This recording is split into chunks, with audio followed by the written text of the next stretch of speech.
50 liters of mixtures containing 20% alcohol and rest water. Okay, wow. If 3 liters of water be mixed in it, the percentage of alcohol in the new mixtures will be. Okay, wow. என்ன சொல்றா 15 litre ஒரு கலவை, அந்த கலவையில் 20% alcohol இருக்கு, மீதி உள்ளது தண்ணியா. எவ்வளவு லிட்டர் இருக்கு அந்த மிக்சர்? எவ்வளவு மிக்சர் பார்த்தீங்கன்னா 15 லிட்டர். இதில் 20% என்ன இருக்கு? ஆல்கஹால். ஓகேவா? ஆல்கஹால் 15ல் 20னா எவ்வளவு? 3. 15ல் 20னா 3. ஒரு சரம் புள்ளி வச்சா 10, 2ஆல் பெருக்க வேண்டியதான் 20. இதில் இது வந்து ஆல்கஹால். பேலன்ஸ் உள்ளது 12ங்கிறது வாட்டர். புரிஞ்சா?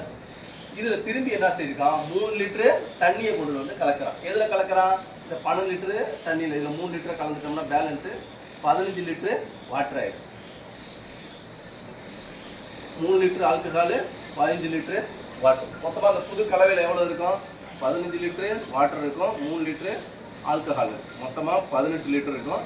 அதில் ஆல்கஹால் எத்தனை பர்சன்டேஜ்? 18ங்கிறது 100%, ஆல்கஹால் வந்து 3. இது எத்தனை பர்சன்டேஜ்னு பார்க்கணும். அப்போனா 100 × 3 / 18. இதையும் அடிச்சிங்கன்னா 6, இதை அடிச்சிங்கன்னா 16.66. 2/3% வந்து ஆல்கஹால் இந்த கலவையில்.